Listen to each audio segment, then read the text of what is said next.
Айде, ела тук. Първо да те срещем. Да.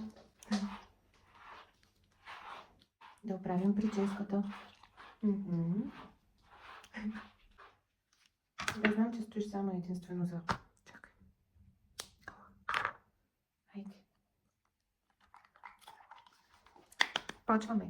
Има имена, които не просто се помнят, а започват да звучат на самият език, на който са писали. Днес ще ти разкажа за един човек, който е от онези редки гласове, които превръщат думите в музика, а смеха в истина. И точно тази сила прави перото му едновременно възхвалявано и опасно. Той е погребан тайно, далеч от почести и молитви, но животът му е една феерия от смях, сцена и непримирима битка срещу лицемерието, което го прави безсмъртен.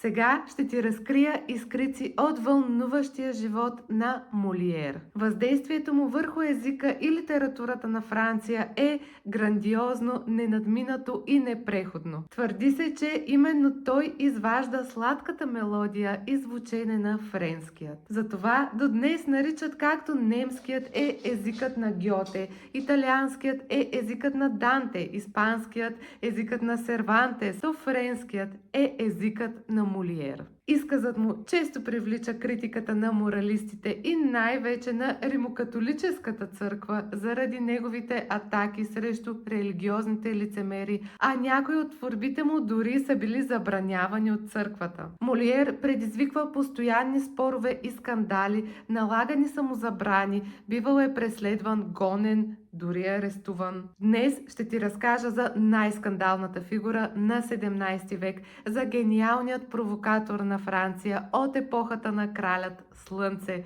за човекът, който прави изкуство буквално до сетния си дъх.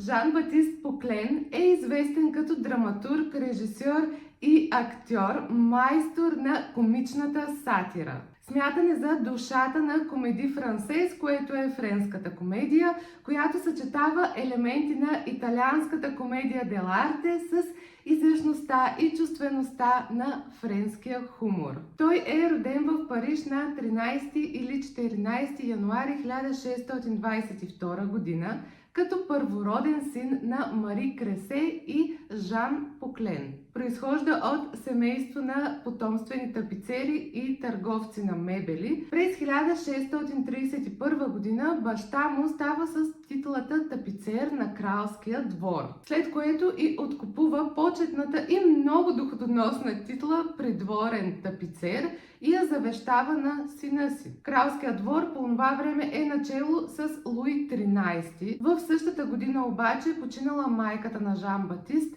а до 14 годишна възраст той бил неизменно в работилницата на баща си. Младежът обаче се е увличал особено много по книгите и изкуството, нещо, което е далеч от тапицерските задължения. Притежавал горещо желание да се занимава с изкуство, а не с занаятчийство. Жан-Батист обожавал да посещава театрални представления заедно с дядо си, който е единственият от семейството, който се вълнува живо от изкуството. Тъкмо дядо му подкрепя желанието на нашето момче да учи, съдейства му да се запише в едно от най-елитните учебни заведения на времето. Това е колеж Клермон в Париж. Жан-Батист не е сигурно доколко редовно е посещавал този колеж, който е известен за строгата си дисциплина и религиозни порядки. Тук идва и момента да спомена, че той от малък се е противял и изключително силно е роптаял срещу лицемерието в религията. Все пак се здобива с диплома от този колеж, а и най-вероятно се запознава с някои от прототипите на безсмъртния му герой, лицемерно набожният Тартюф. След това се твърди, че е заминал за Орлеан, за да следва право, обаче в нито един от регистрите няма неговото име през завършилите на това учебно заведение и има голяма вероятност всъщност да е романтизиран образа му и измислено това образование, но това е съвсем в духа на епохата. Несъмнено обаче по текстовете му можем да заключим, че той е бил човек, който със сигурност е познавал правото. Има информация, че все пак може би е притежавал някаква диплома по право, която най-вероятно е била купена. Жан Батист не работи като адвокат. Срещнах на няколко места, че за малко бил като юрист, но това отново е под въпрос, а името му не е вписано в нито една адвокатска колегия. За кратко обаче заема длъжността на баща си и тогава предстои ключов момент, който обръща всичко. Жан Батист придружава монарха на държавата в една от неговите обиколки из Южна Франция през 1642 година. По време точно на това пътешествие той решава да се отдаде на страстта си към театъра и да зареже всичко останало. Жан Батист е напълно свободен дух. Той е, така да се каже, ценител на алкохола, почитател на живота, иска да черпи от него във всичките му форми, бунтовник по душа, а подчинението на правилата и нормите изобщо не са част от характера му. На 30 юни 1643 година, след като получава част от майчиното си наследство, Жан Батист Поклен напуска бащиния си дом и заедно с 9 свои приятели основават собствена театрална трупа, която се нарича Блестящият или Прочутият театър, само с 630 ливри. Ливра е стара френска валута. Той става и директор на трупата и от този ден, буквално до сетния си дъх, ще се отдаде изцяло на театъра, сцената и творчеството. Това е и момента, в който той приема и творческия псевдоним Молиер, чието произход остава неясен. Възможно е да е вдъхновен от негов познат, от известен човек на изкуството или просто да следва модата на сценичните имена с благородническо звучене. Театърът се оказва финансово неуспешен и през 1645 година, само 2 години след създаването си, трупата фалира, а Молиер прекарва 24 часа в затвора заради буен изказ, така да се каже, и дългове, тъй като той е бил основният спонсор, драматург и актьор за този театър. От затвора го спасява или баща му, или любовник на член от семейството на трупата. Тази подробност остава неизяснена. Счита се, че за да предпази семейството си от срам, той окончателно се отказва от фамилията Поклен, но може да има и друга причина. Вместо обаче да се откаже от изкуството, Молиер и няколко от останалите негови приятели от трупата сформират нова група и се присъединяват към пътуващ провинциален театър. Така, в продължение на 13 години обикаля Франция като странстващ артист. Именно през този период той среща разнообразни хора от всички прослойки на обществото, които по-късно ще оживеят в комедиите му. Както споменах, е бунтар и провокатор, готов да направи всичко в името на изкуството и истината, затова и успява да изкара от хората дори най-изкривените им черти. Съответно, вече започва и да пише доста повече. Стигаме и до най-пъстрият и вдъхновяващ период за Молиер, както и за мен, когато отново четях за живота му, а именно парижкият. През 1650 година, когато е на 32, не съм много добре с числата, ама е 32, той става директор на пътуващия театър. Постепенно така вече нареченият Молиеров театър се утвърждава, а славата му се разнася из цяла Франция. 8 години по-късно неговият театър се установява официално в Париж и следва нещо много вълнуващо. Трупата на Молиер получава разрешението да изнесе спектакъл в караулната зала на двореца Лувър в присъствието на краля и неговия брат. А по това време, знаеш ли кой вече е крал? Не кой да е, а единственият, неповторимият, обожаван от себе си Луи XIV, самопровъзнесъл се за кралят Слънце. Молиер представя фарсът си Влюбеният доктор и успехът надминава всичките очаквания, а трупата получава разрешение да играе на сцената на придворния театър Тибурон до 1661 година, след което пък се мести на Пале Роял. А нашият Молиер остава там до смъртта си. Така започват най-плодотворните 15 години от живота на Жан Батист, когато той разгръща невероятно великолепния си драматургичен и актьорски дар и остава вечни следи не само в историята на френския, но и като цяло в европейския театър. Молиер е едновременно автор, драматург, режисьор, актьор. Той си е въплъщение на човек на изкуството. Първоначално е покровителстван от брата на Луи XIV, а през 1665 година е официално кралски комедиограф, като наистина вече е имал пълното благоразположение на краля Слънце Луи XIV. До смъртта си Молиер вече остава в столицата, изявявайки се с променлив успех на сцената, забърквайки се в множество интриги и скандали със своя дързък изказ. Печели на своя страна влиятелни приятели, но и много големи врагове. Тук в Париж се счита, че създава и най-хубавите си комедии, като Тартюф, Дон Жуан, Мизантроп, Великолепните влюбени и още много. Той има и жанрови експерименти, като две комедии-балети. Отварям сега една леко широкичка скоба. Реално аз не харесвам комедиите на Молиер. По принцип не съм особен почитател на комедиите като цяло, освен на по-черничките, да кажем, но няма да задълбочавам сега. Животът на Молиер е изключително вдъхновяващ, бих казала, и различно приятен, за това реших да говоря днес за него. А и ми се пишеше и мислеше за театър. Чела съм повечето му пиеси, все пак съм завършила и практикувала актьорско майсторство и нямаше как да се измъкна от Молиер. Но от всички реално харесвам Дон Жуан. Нея бих ти я препоръчала на 100%, а другите, може да си ги поспестиш. Гледала съм Дон Жуан в Народния театър със сигурност над 10 пъти. Изключително красиво поставена пиеса.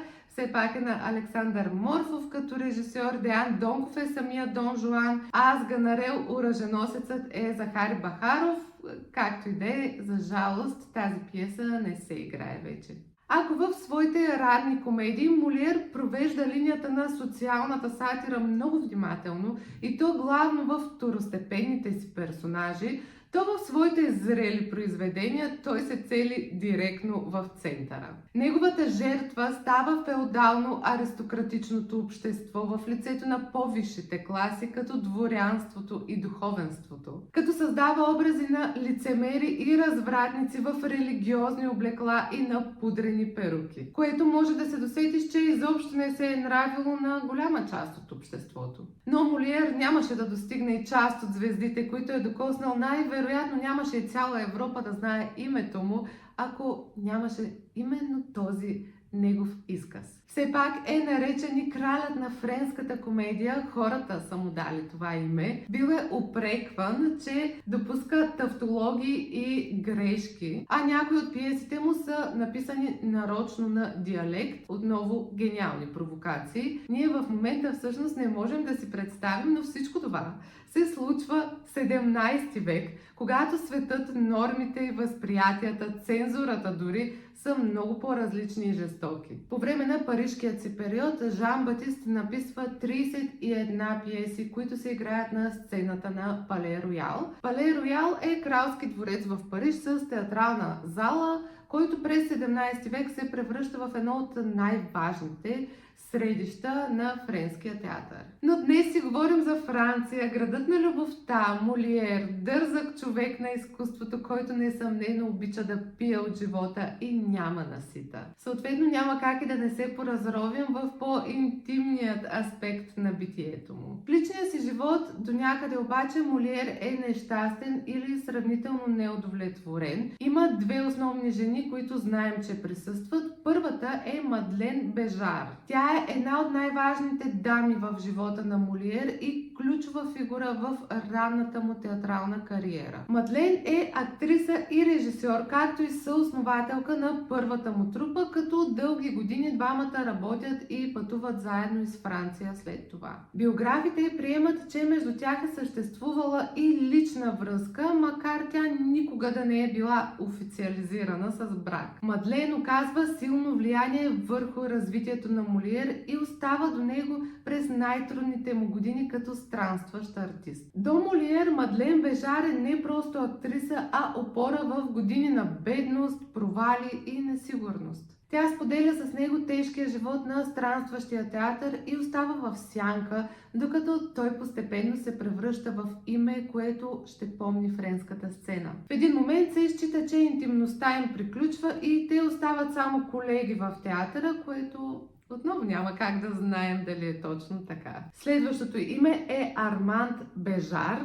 Сигурно сега ти прави впечатление, че двете дами всъщност са с една и съща фамилия. Литерознанието ги посочва като сестри или като майка и дъщеря, като Арманд е по-малката. Арманд Бежар е и с около 20 години по-малка от Молиер. Той е горе-долу на 40, когато те се запознават. Тя също е театрална актриса, по-късно известна под псевдонима Мадмуазел Молиер. Двамата се женят през 1662 година, а бракът им, разбира се, привлича вниманието на парижкото общество заради разликата им във възрастта, слуховете за предишните връзки на Молиер и това, че самият Молиер не е особен поддръжник на църквата, както разбрахме. Арманд остава до края на живота му, споделяйки както личния, така и професионалния му свят, въпреки че отношенията им не винаги са били цветущи и доста често е имало напрежение между тях, двама човека на изкуството, с разлика в годините и възприятията.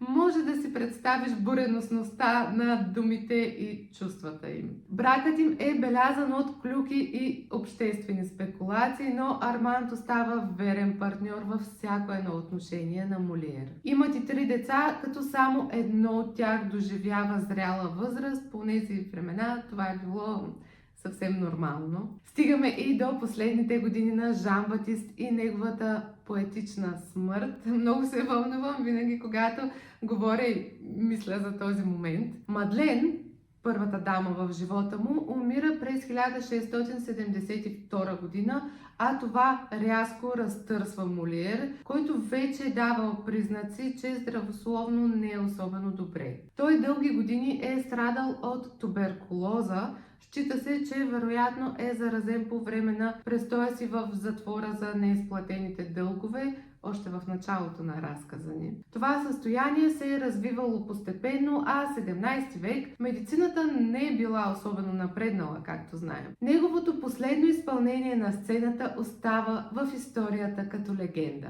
Вече силно болен, на 17 февруари 1673 година, по време на представлението на собствената му последна комедия, която е написал Нимият болен, забележи името. Там той играе Арган, главният персонаж. По текст този човек постоянно си мисли, че е болен. Играйки тази роля в тази вечер, Молиер внезапно се влошава, започвайки да кашля кръв и припада на сцената. Публиката съответно си мисли, че това е част от блестящата игра на актьора и изпада в възторг, аплодирайки го. Неговите колеги и приятели от театъра обаче знаят, че това не е просто игра. След кратка пауза, по собствено настояване и с нечовешки усилия, Молиер доизиграва пиесата. Но щом завесата пада, силите му го напускат и той припада отново. Публиката не подозира и го аплодира божествено и възторжено. Молиер е пренесен веднага от дома, където получава още по-тежък кръвоизлив и след няколко часа умира. На 51 години в